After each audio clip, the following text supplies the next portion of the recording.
में जो पुरुषार्थ और परोपकार का सागर लिए अंतर्यामी महापुरुष आचार्य श्री विद्यासागर जी महाराज। आनंदमयो ज्ञानमयो विज्ञानमयो आदित्य।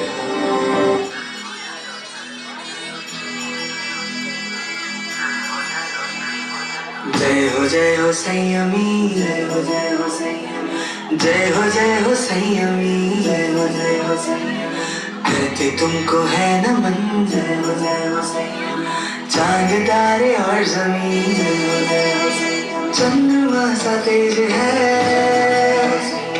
सूर्य सा निखार है, हे पुण्य आत्मा नमन तुम्हें हजार है, देख के तेरी लगन हमारी तुम पे जान निसार है, निसार है, निसार है।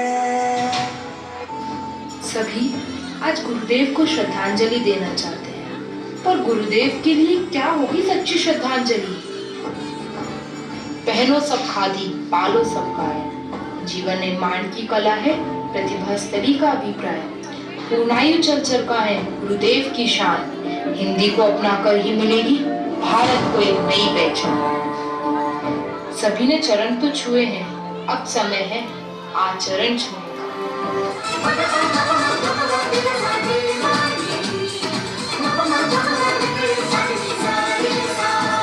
भारत को बनाएंगे गुरु वचन निभाएंगे, भारत को बनाएंगे गुरु वचन निभाएंगे, गुरु विद्यासागर के सपनों का भारत सजाएंगे, गुरु विद्यासागर के सपनों का भारत सजाएंगे। बनाएंगे बनाएंगे बनाएंगे बनाएंगे बनाएंगे बनाएंगे भारत को बनाएंगे गुरु वचन निभाएंगे, भारत को बनाएंगे गुरु वचन निभाएंगे, गुरु विद्यासागर के सपनों का भारत सजाएंगे, गुरु विद्यासागर के सपनों का भारत सजाएंगे। देवगुरु संत शिरोमणि। और जब मेरे द्वारा जो लिखा गया पूज्य गुरुदेव के गुणगान में मेरे हाथ रह नहीं सके, और मैंने लिखा गुरुदेव के बारे में चंद पंक्तियां कि हे भगवान आप कैसे थे, अनियत बिहारी तो आप थे ही, कभी किसी को बताया नहीं करते थे कि हमें कहाँ जाना है, गुरुदेव जहाँ पर आ जाए फिर बिहार उन्हें कब करना है वो तिथि कोई निश्चित नहीं होती थी, उनको अतिथि की साक्षात परिभाषा दी जाती थी, इसलिए गुरुदेव को अनियत बिहारी की संज्ञा दी जाती है। तब जाकर के मैंने लिखा हे तपोनिधि हे त्याग मूर्ति, हे तपोनिधि हे त्याग मूर्ति, तुम पुनर्गमन स्वच्छंद किया, हे तपोनिधि हे त्याग मूर्ति, तुम पुनर्गमन स्वच्छंद किया, निज त्याग साधना और संयम से अनुस्मरण युग नंत किया, निज त्याग साधना और संयम से अनुस्मरण युग नंत किया, अनियत बिहारी के महाप्रयाण से ज्ञान धारा का अंत हुआ, कि अनोखी अलग जिन शासन की प्रभावना कर रही थी, ऐसे हमारे संत शिरोमणि आचार्य भगवान श्री विद्यासागर महाराज अनियत बिहारी के महाप्रयाण से ज्ञान धारा का अंत हुआ, पर इस धरती पर विद्या नाम जीवंत हुआ। जय बोलो संत शिरोमणि आचार्य भगवान श्री विद्यासागर जी महाराज की। आइए अगले ही कड़ी में मैं आवाज दूंगा, हमारे बीच में हमारे संस्थान के जो संगीतकार भैया पधारे हैं, प्रशांत भैया को मैं आवाज दूंगा कि आपकी सरस्वती विराज 10 मिनट की यहाँ पर एक भजन संध्या बहुत ही सुंदर तरीके से हमारा हृदय प्रसन्न हो जाए, ऐसी द्वारा सुंदर से आचार्य भगवान श्री समय सागर जी गुरुदेव की, परम पूज्य मणिपुर श्री सुधा सागर की महामुनि राज की। श्री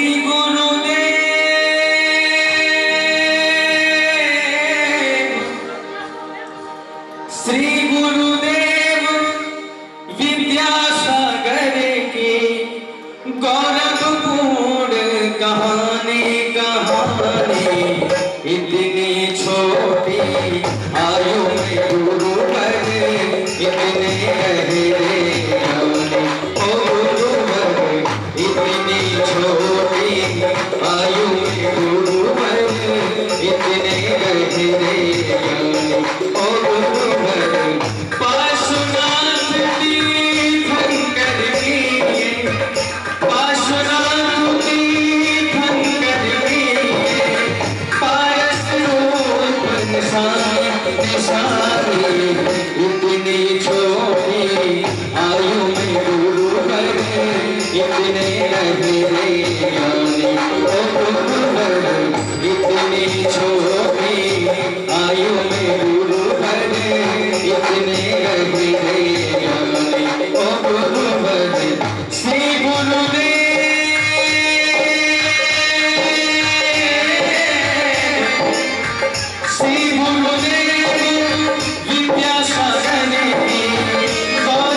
बचपन से के समाया।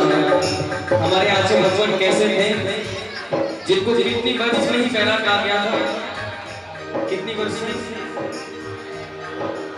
18 8। बचपन से के समाया, माया के दिन पर कड़ी न छाया। ऐसे गुरु की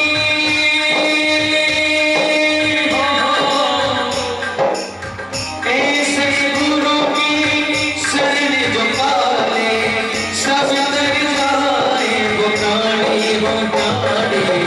इतने छोटी आयु में गुरु पर इतने रहने, ओ गुरु पर इतनी छोटी आयु में गुरु पर इतने रहने, ओ गुरु पर।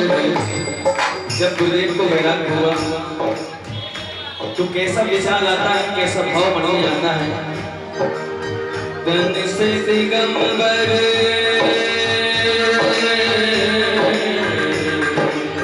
तन से दिगंबर मन से दिगंबर, तप में अचल ऊंचाई में अंबर। ऐसे गुरु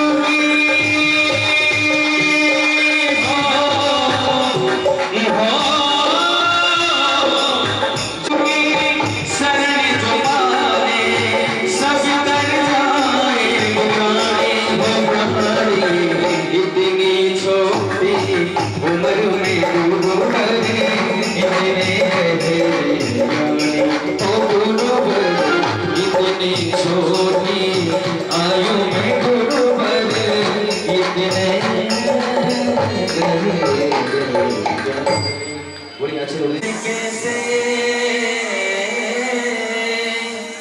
जमी खा गई नौजवान,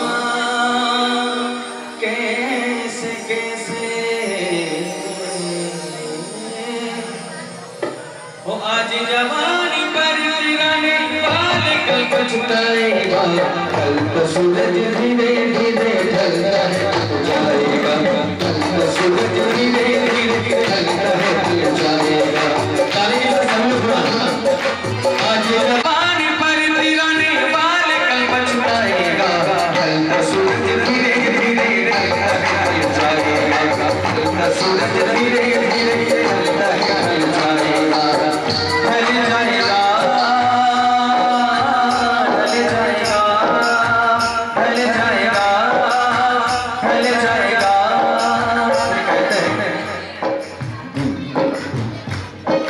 तू यहाँ मुसाफिर है, ये शराय पानी है, चार रोज की महिमा तेरी जिंदगानी है। जिनको अपना कहता है वो न तेरे साथी है, कब है तेरी मंजिल और ये बराती है। सांस टूटते ही सब रिश्ते टूट जाएंगे, बाप माँ बहन बीवी बच्चे छूट जाएंगे। मंत्री साहब कहते हैं मुट्ठी बांध के आने वाले हाथ पसरे जाएगा, होगा फुलत की नींद में सोने वाले होगा खाएगा। ढलता सूरज धीरे धीरे ढलता है ढल जाएगा, ढलता सूरज धीरे धीरे ढलता है ढल जाएगा। ढल जाएगा ढल जाएगा ढल जाएगा ढल जाएगा। देखो उस सिकंदर को हौसले तो आने थे, जब गया था दुनिया से दोनों हाथ खाली थे। जिनको अपना कहता है वो न तेरे साथी है, कब है तेरी मंजिल और ये बराती है। कहते हैं मुट्ठी बांध के आने वाले,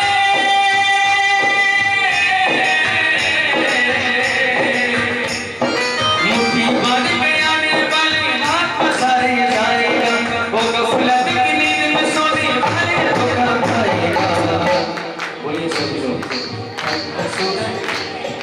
लगता है ढल जाएगा, उनका सूरज भी नहीं लगता है ढल जाएगा, उनका सूरज भी नहीं लगता है ढल जाएगा, ढल जाएगा, ढल जाएगा, ढल जाएगा, ढल जाएगा,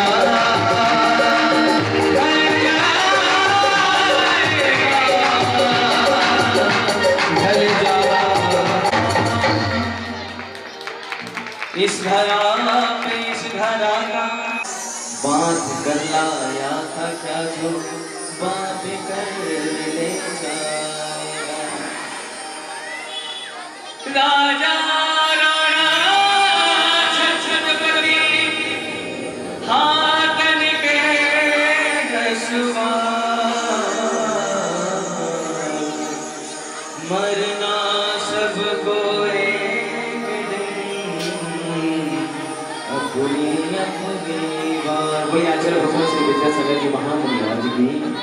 और जोरदार तालियां बजाने के लिए मजबूर हो जाते हैं ऐसे हमारे प्रशांत भैया के द्वारा बहुत ही सुंदर गायकी। आइए बहुत बहुत धन्यवाद हमारे प्रशांत भैया को। और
जोरदार तालियों के माध्यम से इस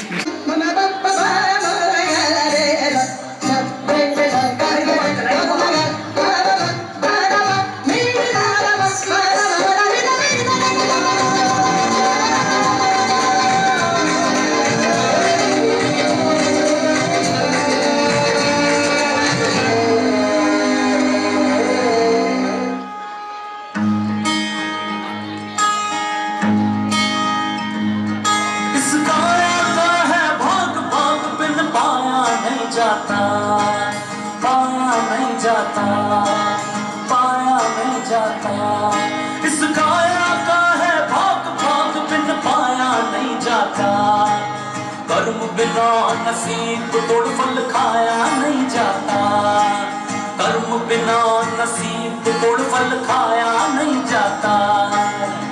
कहे सतनाम जगिए, कहे सतनाम जगिए, झूठा जमेला, झूठा जमेला, 2 दिन की जिंदगी है, 2 दिन का मेला, 2 दिन की जिंदगी है, 2 दिन का मेला। क्या लेके आया जगत में, क्या लेके आया जगत में, क्या लेके जाएगा, क्या लेके जाएगा, 2 दिन की जिंदगी है, 2 दिन का मेला, 2 दिन की जिंदगी है, 2 दिन का मेला।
सराय में मुसाफिर रहना 2 दिन का, क्यों वृथा करे गुमान तू रख इस धन और जो बनता, क्यों वृथा करे गुमान तू रख इस धन और जो बनता।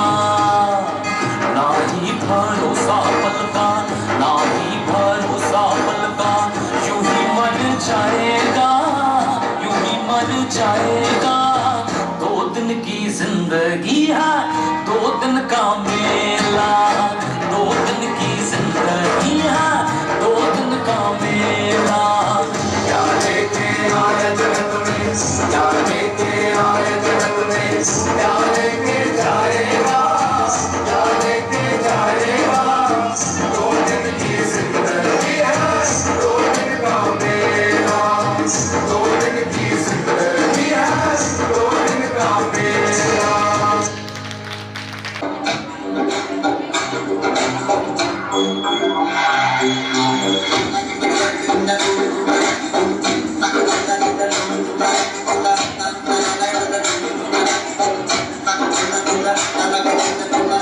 रंग जाऊं शेर बाती रंग जाऊं शेर, प्रभु आओ शेर मारा प्रभु आओ शेर। रंग जाऊं शेर बाती रंग जाऊं शेर, प्रभु आओ शेर।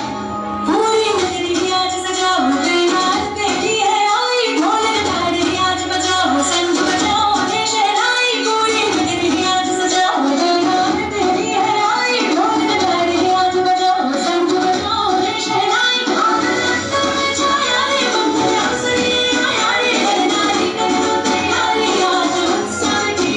हरनाई माया रे बंधुआ सही आया रे, हरनाई करो तैयारी उत्सव की। पूरी नगरी आज बजाओ संग बजाओ रे शहनाई।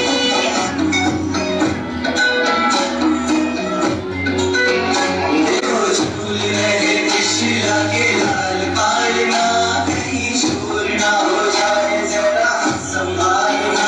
मनमोहक छवि मन मोहने लगी, मनमोहक छवि मन मोहने लगी।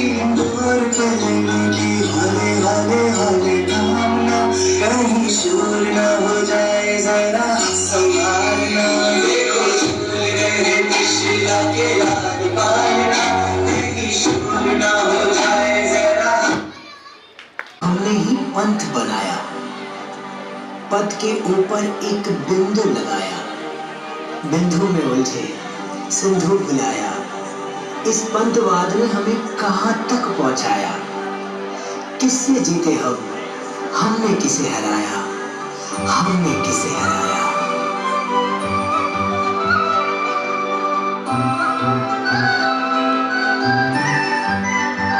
रहे हम महावीर के ही बनकर न श्वेतांबर न दिगंबर, हम जैन हैं, कहो हम जैन हैं।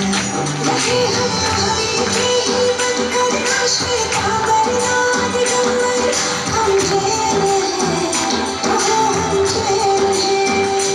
लेकर पुण्य का ये सागर जिनमें जैन कुल के अंदर, हम जैन हैं, कहो हम जैन हैं।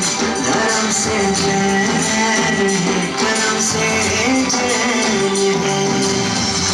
संतों का ग्रंथों का हमने सार नहीं जाना, अनेक मत बना दिए, अनेकांत नहीं जाना।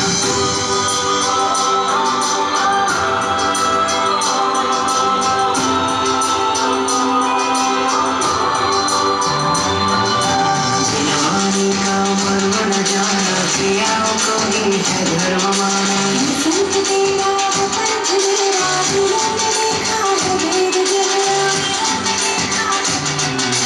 जाने एक है दर्शन, एक है झंडा, एक है आगम। सत्य अहिंसा बीच हमारे, एक ही है नियम सारे। आज मैं तुम्हें उन्हीं महापुरुषों में से एक महापुरुष की कथा सुनाता हूँ, जिसने अपने प्राणों की कोई परवाह नहीं की तथा धर्म रक्षा के लिए उसे न्यौछावर कर दिया। दो भाई थे, दोनों दोनों में बहुत प्रेम था। दोनों बहुत ही कुशाग्र बुद्धि के धनी थे। अकलंक इतने होशियार थे कि उन्हें एक ही बार पढ़ने या सुनने में सब कुछ याद हो जाता था, जबकि निकलंक 2 बार पढ़ने या सुनने से सब कुछ याद कर लेते थे। बचपन से ही दोनों ने जैन धर्म की शिक्षा ले ली थी। वे दोनों जैन धर्म को पूरी श्रद्धा के साथ पालते थे।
समझाने के लिए कोई पाठशाला नहीं होती थी, परंतु जैन ग्रंथों को समझने के लिए संस्कृत और प्राकृत भाषा का ज्ञान तो आवश्यक था।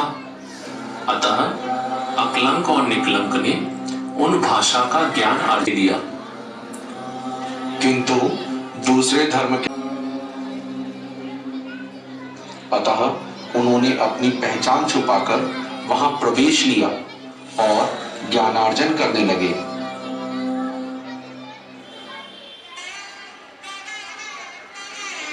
एक दिन उनके शिक्षक ने एक जैन धर्म संबंधित प्रश्न लिखा तथा उनसे इसका उत्तर पूछा।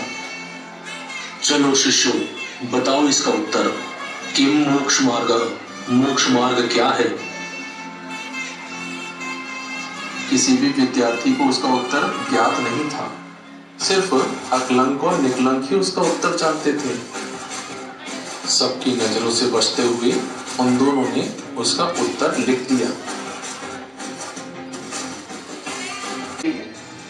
निश्चित ही यहाँ कोई जैन धर्म का बालक शिक्षा ग्रहण कर रहा है। हमें इसका पता लगाना होगा। अब उस शिक्षक ने प्राचार्य के साथ मिलकर एक योजना बनाई।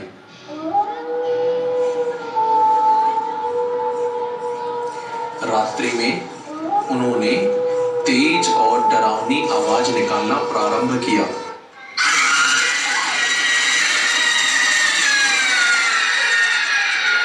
जिसे सुनकर सभी शिष्य भयभीत हो उठे और वह उठकर अपने अपने इष्ट देव को याद करने लगे। अकलंक और निकलंक भी अपने स्थान पर बैठकर अरहंत सिद्ध का जाप करने लगे।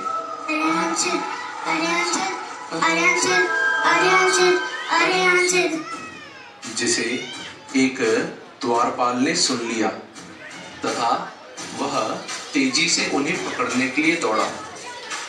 यह देख अकलंक और निकलंक उनसे छुपकर भागने लगे।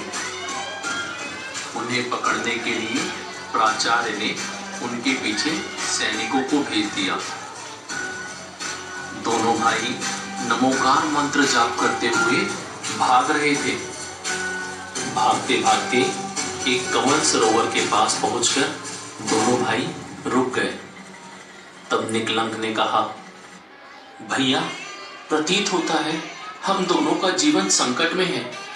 यदि हम दोनों पकड़े गए तो हम दोनों को ही मृत्यु दंड मिल जाएगा। अतः धर्म की रक्षा हेतु हम दोनों में से किसी एक को अपने प्राण बचाने ही होंगे। इसीलिए आप आगे जाकर कहीं छुप जाइए। मैं इन्हें भ्रमित करता हूँ। अकलंक ने कहा, नहीं भाई नहीं, तुम छोटे हो, तुम जाकर छुप जाओ। मैं इन सैनिकों को भ्रमित करता हूँ। निकलंक ने कहा, नहीं भैया, आपको सब कुछ एक ही बार में याद हो जाता है, किंतु मुझे अधिक समय लगता है। ऐसे में धर्म रक्षा करने के लिए, धर्म प्रभावना के लिए आपका जीवित रहना अति आवश्यक है। अतः आप अपनी जान बचाकर किसी सुरक्षित जगह पर छुप जाइए भैया। बहुत वाद विवाद के पश्चात अकलंक कमल सरोवर में छुप गया और निकलंक वहां से भाग गए।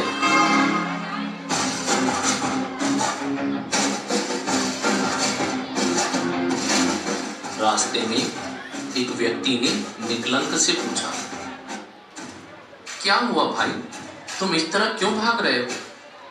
तब निकलंक ने बताया कि कुछ सैनिक मेरे पीछे पड़े हुए हैं और मुझे मारना चाहते हैं, उनसे बचने के लिए ही मैं भाग रहा हूं। यह सुन वह व्यक्ति भी डर गया और निकलंक के साथ भागने लगा। सैनिकों ने अंततः दोनों को पकड़ लिया और अकलंक और निकलंक समझ मृत्यु दंड दे दिया।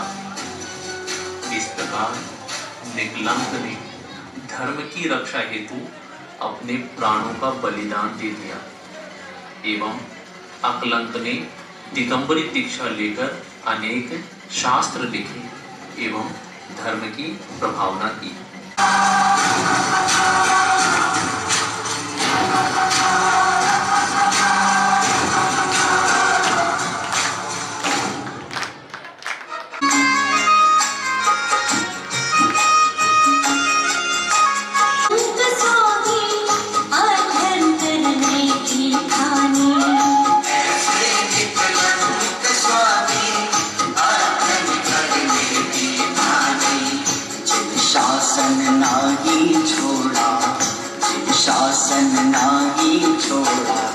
मस्तक तक कटते देखे शासन नाही छोड़ा, मस्तक तक कटते देखे, मोक्षी के प्रेमी हमने कर्मों से लड़ते देखे, मोक्षी के प्रेमी हमने कर्मों। अनुत्तरोत्पादिक महामुनिराज कहते हैं, प्रत्येक तीर्थंकर के काल में ऐसे 10 महामुनिराज होते हैं जो उपसर्ग को सहन करके सर्वार्थ सिद्धि में देव होते। आओ आज मैं तुम्हें ऐसे ही एक मुनिराज की कथा सुनाता हूँ।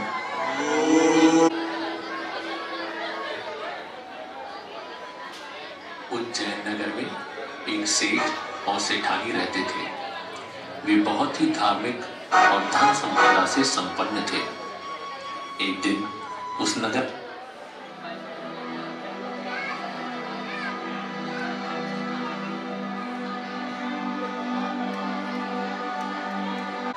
में एक मुनिराज आए। नमोस्तु महाराज जी, नमोस्तु महाराज जी, नमोस्तु महाराज जी। मुनिराज के दर्शन कर दोनों अत्यंत ही प्रसन्न हुए। मुनिराज के समक्ष बैठ उन्होंने अपने होने वाले बच्चे के विषय में पूछा। हे गुरुदेव, कृपया कर मुझे मेरे और मेरे परिवार के भविष्य के बारे में बताइए। क्या हम। मुनिराज ने अपने अवधि ज्ञान से जान उन्हें बताया। हे भव्य आत्मा, जिस दिन तुम अपने होने वाले पुत्र का मुख पहली बार देखोगे, उसी दिन तुम दीक्षा ले लोगे तथा तुम्हारा पुत्र भी जिस दिन दिगंबर होने के प्रथम दर्शन करेगा तो वो भी दीक्षा ले लेगा। सेठ तो प्रसन्न हुआ, किंतु सेठानी मन ही मन उदास हो गई और उन्हें एक सुंदर पुत्र रत्न की प्राप्ति हुई।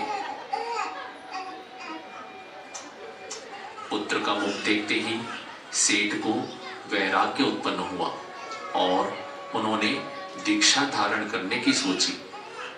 ऐसा करता देख सेठानी ने कहा, हे स्वामी, ये आप क्या कर रहे हैं?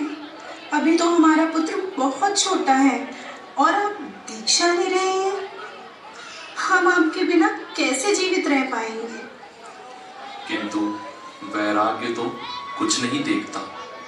सेठ ने दीक्षा धारण कर ली और जंगलों की ओर विहार कर दिया। हे स्वामी, मत जाओ, मत। से दुखी सेठानी मन ही मन सोचने लगी, मेरे स्वामी तो चले गए, किंतु मैं अपने पुत्र को अपने से अलग नहीं होने दूंगी। मैं उसे घर से बाहर जाने ही नहीं दूंगी। सारी सुख सुविधाएं उसे घर पर ही उपलब्ध कराऊंगी। ओह, कैसा है ये मोह, व्यक्ति को धर्म से ही विमुख कर। सेठानी का पुत्र भी धीरे धीरे बड़ा होने लगा। उसका नाम सुकुमाल था। जैसा उसका नाम वैसा ही उसका लालन पालन भी।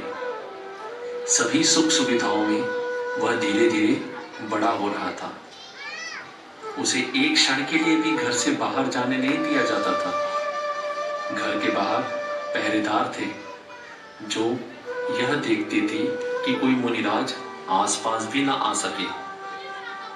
सुकुमाल, उनकी काया इतनी कोमल थी कि दीपक की एक छोटी सी रोशनी भी उनकी आंखों में चुभती थी।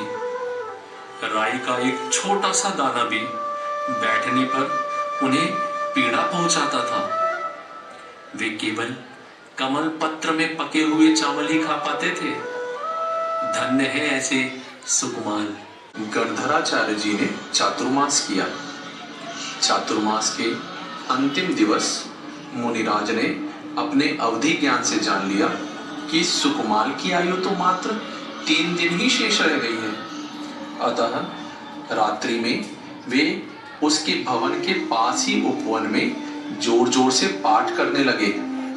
नमो रांतानम, नमो शुद्धानम, नमो आयर्यानम, नमो वच्छायानम, नमो लोये सौवसाउनम। मुनिराज की आवाज सुन सुकुमाल ने जिज्ञासावश खिड़की के बाहर देखा और मुनिराज के दर्शन करते ही सुकुमाल को जाति स्मरण हो उठा और उसे अपने पूर्व के सभी भव याद आ गए तथा पूर्व भवों के दुख को देख उसे वैराग्य उत्पन्न हुआ।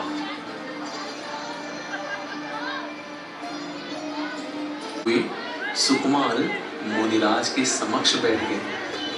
मुनिराज के कथन सुन उन्होंने दीक्षा धारण कर ली तथा जंगलों की ओर विहार कर दिया।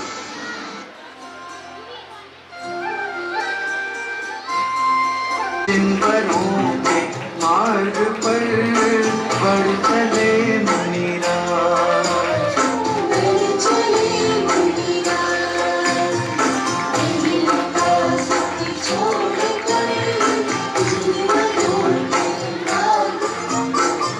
और विहार कर दिया। ओहो, देखो कैसे वे मुनिराज बन नंगे पैर इस पथरीले रास्ते में चल रहे हैं। कहाँ मखमलों में सोने वाले आज पैरों से खून की धार बह रही है। ओहो, धन्य है ऐसे मुनिराज, धन्य है इनकी साधना। सुकुमाल घने जंगलों में अपनी साधना में लीन थे। तभी एक सियारनी उनके रक्त की गंध सूंघती हुई वहां आ पहुंची। मुनिराज को देख उसे भी अपना पूर्व भव याद आ गया तथा वह सोचने लगी, अरे पिछले भाव में ये तो मेरा देवर था और इसने मुझे लात मारी थी। मैं इसका बदला लेकर रहूंगी। बदला लेने के लिए शियारनी ने महाराज का भक्षण प्रारंभ किया। इतने बड़े उपसर्ग में भी महाराज अपने ध्यान से विचलित नहीं हुए। वे अपनी आत्मा में ही लीन रहे। शियारनी अपने नुकीले दांतों से महाराज को नोचती रही। 3 दिनों तक महाराज को नाखूनों से नोचती रही, खाती रही। 3 दिनों के पश्चात महाराज ने अपना देह त्याग दिया। और वे सर्वार्थ सिद्धि में जाकर देव हुए। धन्य है ऐसे सुकुमार।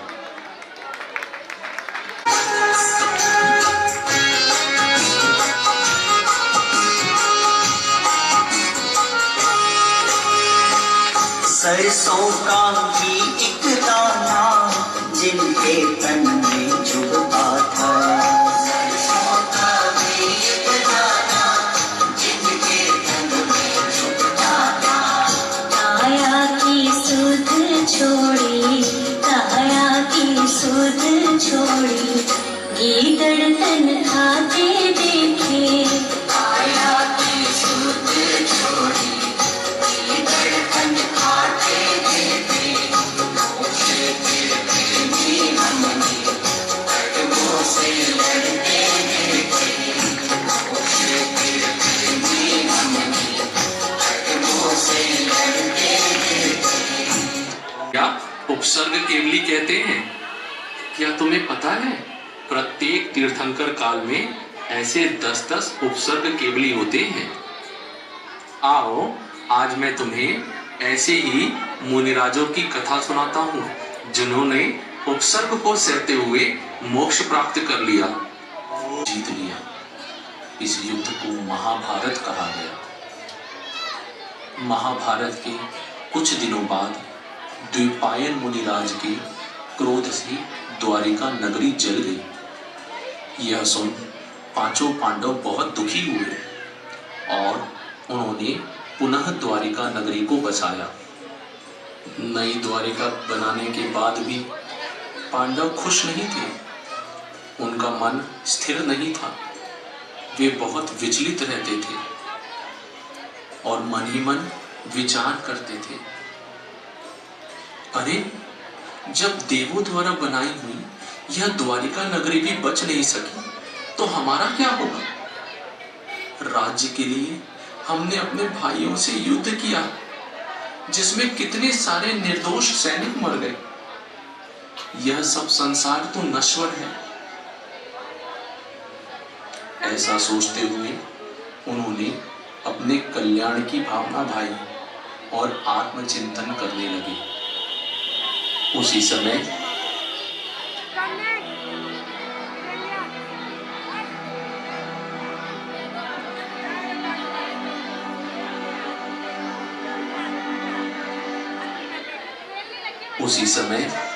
जूनागढ़ में 22वें तीर्थंकर नेमिनाथ जी का समोशरण आया।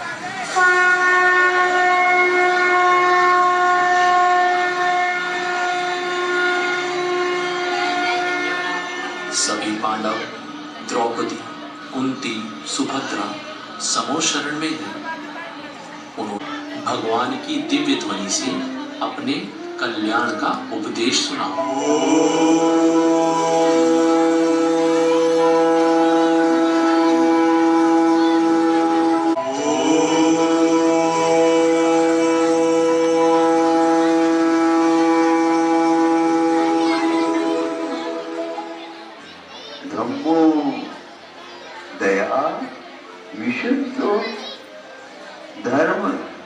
सम्यक ज्ञान का मूल सम्यक दर्शन, सम्यक चारित्र का मूल सम्यक दर्शन। इस सम्यक दर्शन को प्राप्त किए बिना हमारा कल्याण कभी नहीं हो सकता। सम्यक दर्शन नहीं है और हम चारित्र की ओर बढ़ गए। सम्यक दर्शन नहीं है, ज्ञानार्जन की ओर बढ़ गए। सम्यक दर्शन नहीं है, तप की ओर बढ़ गए। सम्यक दर्शन नहीं है, हम मासोपवासी भी बन गए। तो सम्यक दर्शन के अभाव में कभी भी आत्मा का कल्याण नहीं होता, बल्कि वह ज्ञान, वह चारित्र, वह तप संसार के लिए कारण बनता है। वह कभी भी चतुर्गति से मुक्त होकर के निर्वाण को प्राप्त करने की क्षमता नहीं रखता है।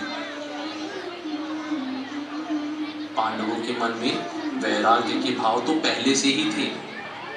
समोशरण में वे अपने पूर्व भाव से भी अवगत हुए। उपदेश सुनकर उन्होंने मुनि दीक्षा ले ली।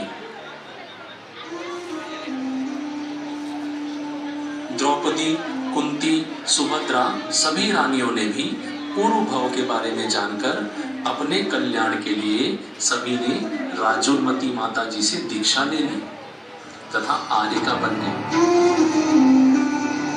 कहाँ गए चक्री जिन जीता भरत खंड सारा, कहाँ गए चक्री जिन जीता भरत खंड सारा, कहाँ गए वे,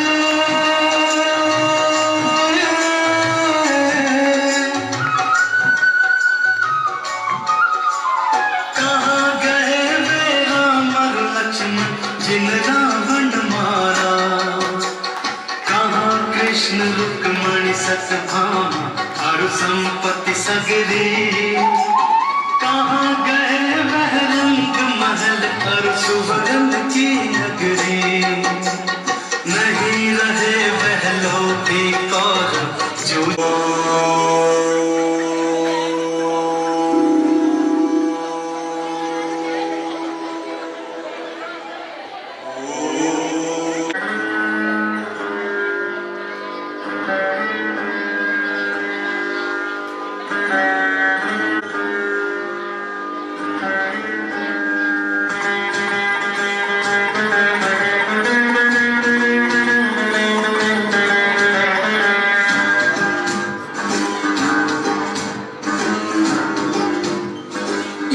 पांचों मुनिराज ध्यान में मग्न थे।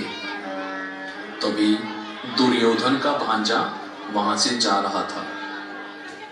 पांचों मुनिराज को देखकर उसे बहुत गुस्सा आया और वो मनी मन कहने लगा, अरे देखो तो इन धूर्त पांडवों को, मेरे मामा को मारकर कैसा ढोंग रच रहे हैं। ये कपटी बड़े ध्यानी बनते हैं। अभी मैं इनका सारा नाटक खत्म कर देता हूं और मैं अपने मामा की मृत्यु का बदला ले लूंगा। विनाश पापी ने बिना कुछ सोचे समझे अपने सैनिकों को पास में ही आभूषणों को गर्म करने तथा जलाने का आदेश दे दिया। सैनिकों, जाओ और इस लोहे के आभूषणों को तब तक तपाओ जब तक ये लाल सुर्ख ना हो जाए। उसके पश्चात उन लाल कुंडल इन सभी को मुनिराज को पहना दिया और उन पर घोर उपसर्ग करने लगा। किस तरह वह पांचों उसे सहन कर रहे थे, समता भाव रखे थे, किसी ने चू तक नहीं की। उनके शीश, उनका कपाल यह गर्म हो रहा था, जल रहा था, किंतु कोई भी ध्यान से विचलित नहीं हुआ। वे सभी ध्यान में इतने मग्न थे कि कोई भी अपने स्थान से हिला तक नहीं और थोड़ी देर में उनका शरीर ऐसा जल रहा था मानो सूखी लकड़ी जल रही। पूरा शरीर लाल पड़ गया, धुआं निकलने लगा, किंतु धन्य है ऐसे मुनिराज जो शांत मुद्रा में भी समता भाव के साथ इस घोर उपसर्ग को सहते रहे। उन मुनिराजों ने जलते हुए शरीर में तनिक भी ध्यान नहीं दिया। वे तो आत्मा में ही लीन थे। उन्होंने कोई हलचल नहीं की। वे यही सोचते रहे, आत्मा तो अविनाशी है, इसका कभी नाश नहीं हो सकता। मैं शरीर नहीं, मैं तो एक शुद्ध आत्मा हूं। ये शरीर जल रहा है, यह आत्मा नहीं। शरीर और आत्मा ये दोनों भिन्न हैं। इस प्रकार चिंतन करते हुए अंतिम शुक्ल ध्यान में ही पहुंच गए। अर्जुन, भीम, युधिष्ठिर ने केवल ज्ञान प्राप्त किया और उसी समय उन्हें मोक्ष हो गया। क्या हुआ जी? सुन, एक बात कहूं, सुनाओ, बुरा नहीं मानेगी ना? बुरा तो मानती नहीं हो, चाहो तो मैं डालता हूँ। देख, तिलक पत्नी भी तेरी बेटी है। अब दुर्गा की उसकी माँ बन गई तो क्या? अब तुम ही उसकी माँ हो। अरे सेठ जी, आपके सर पे तो हमेशा शक का भूत सवार रहता है। अच्छा खिलाती हूँ, पिलाती हूँ, देखो कैसे भैंस की जैसी हो रही है। ओहो, फिर वही ईर्ष्या। चलो छोड़ो, मेरा तो यही कहना स्नेह और प्यार से संभाल लिया करो। और तिलका, ओ तिलका, कहाँ पर गई? काले सांप ने डस लिया। झाड़ू लगा रही थी माँ, तुमने ही तो कहा था क्यों मार रही हो? जैसा तुम कहती हो वही तो करती हूँ। अरे जब से झाड़ू नहीं लगा रही थी, ये बर्तन कौन साफ करेगा? ये तेरी माँ आके साफ करेगी। माँ, मेरी माँ के बारे में क्यों कुछ भी उल्टा सीधा बोलती हो? माँ, ओ माँ, मेरी बेटी, ये क्या हो रहा है इस घर में? आज एक भी गिलास नहीं है पानी पीने को, ना सुबह से मेरा दूध है ना नाश्ता है। क्या हो रहा है इस घर में ये? अरे तरबूजी, तूने एक भी बर्तन साफ नहीं किया? और माँ, कल मंदिर में इसने मेरी इतनी बेइज्जती की है, बहुत गंदे शब्द बोले इसने सबके सामने मंदिर में। जब से मेरी बेटी को खूबी जा रही है, खाएगी किसको? मेरी प्यारी सलमा। हाँ, मुझे दूध दो।